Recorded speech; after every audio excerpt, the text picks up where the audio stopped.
Tokyo 2020 खत्म हो चुका है, लेकिन ओलंपिक की खुमारी अभी उतरी नहीं है और शायद जल्दी उतरने वाली भी नहीं है, क्योंकि अब टोक्यो में ही पैरालंपिक खेलों का आयोजन होने जा रहा है।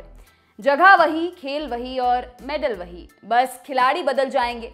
फिजिकली डिसेबल्ड खिलाड़ी इसमें हिस्सा लेंगे, अपने अपने देशों का प्रतिनिधित्व करेंगे और मेडल जीतने की कोशिश भी। 24 अगस्त से लेकर 5 सितंबर तक पैरालंपिक खेलों का आयोजन होगा, यानी पार्टी यूं ही चलेगी। कई भारतीय खिलाड़ी हैं जो पैरालंपिक में भारत को गोल्ड दिला सकते हैं, लेकिन उन खिलाड़ियों के बारे में हम आगे चर्चा करेंगे। पहले आपको बताते हैं कि पैरालंपिक खेलों की शुरुआत कैसे हुई। इसके लिए हम आपको थोड़ा पीछे लेकर चलते हैं, तकरीबन 80 साल पीछे, दूसरे विश्व युद्ध के वक्त। दरअसल पैरालंपिक खेलों की शुरुआत दूसरे विश्व युद्ध के बाद घायल सैनिकों को मुख्य धारा से जोड़ने के मकसद से हुई थी, खासतौर पर स्पाइनल इंजरी के शिकार सैनिकों के इलाज करने के लिए।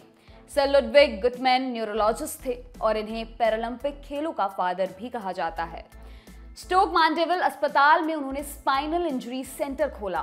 साल 1948 में विश्व युद्ध के ठीक बाद सर लुडविग ने रिहैबिलिटेशन के लिए खेल को चुना और यहीं से पैरालंपिक गेम्स की शुरुआत हुई।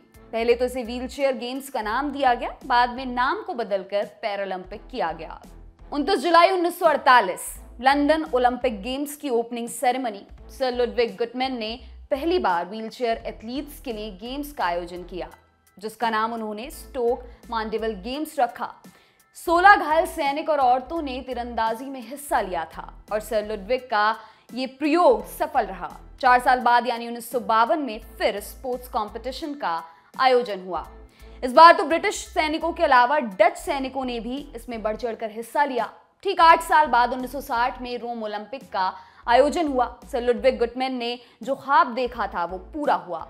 ओलंपिक में पहली बार पैरालंपिक खेलों को जगह मिली। 23 देशों से लगभग 400 एथलीट्स ने इस बार पैरालंपिक खेलों में हिस्सा लिया था और 22 सितंबर 1989 में इंटरनेशनल पैरालंपिक कमेटी का गठन हुआ।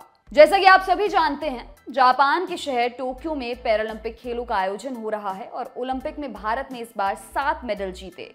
ऐसे में पैरालंपिक खेलों से भी भारत को उम्मीदें बढ़ गई हैं।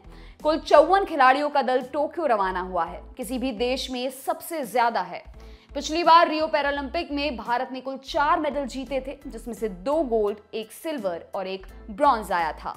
टोक्यो रवाना होने से पहले जैवलिन थ्रोअर टेकचंद ने कहा, मेडल जीतने की पूरी कोशिश करूंगा।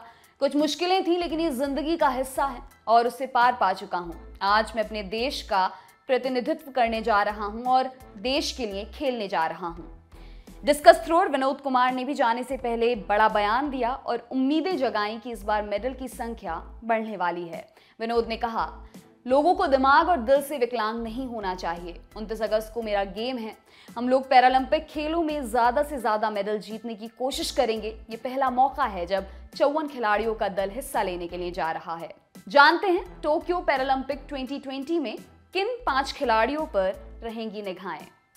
वैसे तो 54 खिलाड़ियों से ही देश को मेडल्स की उम्मीदें हैं, लेकिन कुछ ऐसे नाम हैं जिन्हें ओलंपिक खेलने का अनुभव है और देश के लिए मेडल भी जीत चुके हैं।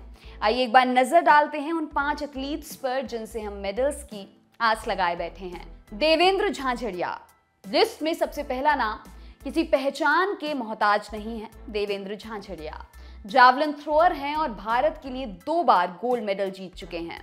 पहली बार एथेंस पैरालंपिक में और फिर रियो पैरालंपिक में। F46 कैटेगरी में हिस्सा लेते हैं। 40 साल के इस खिलाड़ी में अब भी दमखम है। इसी साल जुलाई में देवेंद्र ने 65.71 मीटर भाला फेंक कर अपना ही रिकॉर्ड तोड़ा था और टोक्यो पैरालंपिक के लिए क्वालिफाई किया था। मरियप्पन थंगावेलु, रियो पैरालंपिक के गोल्ड मेडलिस्ट मरियप्पन को कौन नहीं जानता। पुरुषों की T42 कैटेगरी में इस खिलाड़ी ने ऊंची कूद में भारत को सोना दिलाया था। इसके बाद 2019 के विश्व पैरा एथलेटिक्स चैंपियनशिप में इस खिलाड़ी ने देश को ब्रॉन्ज पदक भी दिलाया था। युवा हैं और दम भी है, ऐसे में मरियप्पन से गोल्ड की उम्मीद करना तो हम भारतीयों का हक बनता है। वैसे मरियप्पन पैरालंपिक में भारत के ध्वजवाहक भी होंगे। तीसरा नाम है सुमित अंतिल का। हरियाणा से ताल्लुक रखते हैं और जैवलिन थ्रोअर हैं। पुरुषों के F64 कैटेगरी में नंबर 1 रैंकिंग पर काबिज हैं। आपको जानकर यह हैरानी होगी कि सुमित ने सारे रिकॉर्ड्स को ध्वस्त करते हुए 66.90 मीटर जैवलिन फेंका था। ये नेशनल पैरा एथलेटिक्स चैंपियनशिप की बात है, लेकिन आईपीसी यानी कि इंटरनेशनल पैरालंपिक कमेटी के अधीन में ये इवेंट नहीं आता है, तो रिकॉर्ड को माना नहीं गया। पर कोई बात नहीं, सुमित अंतिल इस बार पैरालंपिक में कारनामा दोहरा सकते हैं। चौथा नाम प्रमोद भगत का है। बैडमिंटन प्लेयर हैं और उड़ीसा से ताल्लुक रखते हैं। पुरुषों के SL3 सिंगल्स में हिस्सा लेते हैं और इस समय विश्व रैंकिंग में नंबर 1 पर काबिज है। जाहिर है कि प्रमोद भगत बैडमिंटन में भारत की सबसे बड़ी उम्मीद हैं। पांचवा नाम है मनीष नरवाल का। 19 साल का ये निशानेबाज विश्व रैंकिंग में चौथे नंबर पर है। 10 मीटर की एयर पिस्टल में मनीष हिस्सा लेते हैं। हरियाणा से ताल्लुक रखते हैं। ये मनीष का पहला पैरालंपिक है। 5 साल पहले ही उन्होंने पहली बार हाथ में पिस्टल लेकर निशानेबाजी शुरू की थी और अब भारत का प्रतिनिधित्व सबसे बड़े मंच पर करने जा रहे हैं। वैसे सिर्फ 5 का ही नाम हमने लिया है। एकता भयान, सुंदर सिंह गुर्जर जैसे कई और खिलाड़ी हैं जो भारत को मेडल दिला सकते हैं। तो फिलहाल के लिए हम इंतजार ही कर सकते हैं। उम्मीद करते हैं कि रियो पैरालंपिक से ज्यादा ही मेडल इस बार भारत जीते। आपके लिए खबर लिखी है हमारे साथी अविनाश ने। मेरा नाम है दिव्यांशी। देखते रहिए दी लल्लन टॉप। शुक्रिया।